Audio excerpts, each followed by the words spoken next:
When I got home, I ran into my neighbor. He invited me to visit his secret hideout. Curious, I crawled inside where all sorts of strange things were scattered about. I was captivated, completely unaware that I had stepped into hell. The man enthusiastically showed me his collection. It wasn't until his hand touched me that I realized something was wrong. I have to go. I don't want you to leave.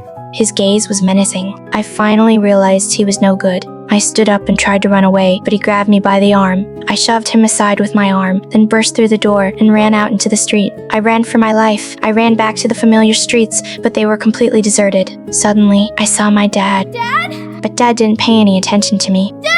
Dad finally turned around, but just as a car drove by, Dad vanished. What on earth was going on? I ran home, but my family was gone. I followed the sound upstairs. I saw light coming from a room. I crept closer, carefully opened the door, and stepped inside. The room was a mess. A strange man was lying in the bathtub. He pulled back the towel. Oh my god, it was that demon. Fear and anger overwhelmed me. It turned out I had never escaped. The man had stuffed my body into a safe and dumped it at the landfill. I ran over to try to stop him, but suddenly, a pool of water appeared beneath me. I was slowly submerged and sank into the ocean. When I woke up again, I found myself in a strange place. A girl suddenly appeared. She led me through the forest to the seashore. Where are you taking me? You're dead, Susie. You have to leave.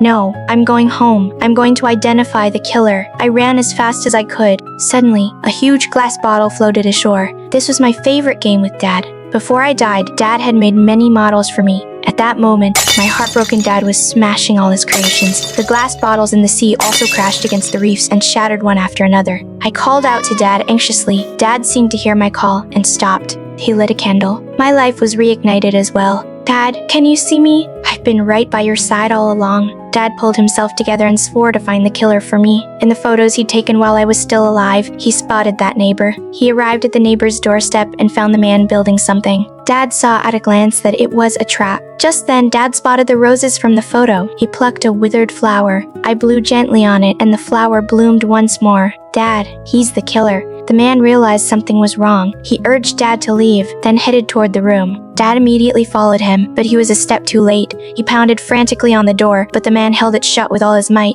Soon, the police arrived, but the man had already fled. As he was running away, the man set his sights on another girl, but this time, he got his comeuppance. An icicle fell and struck him on the head. He slipped and fell off a cliff, ending his life of crime.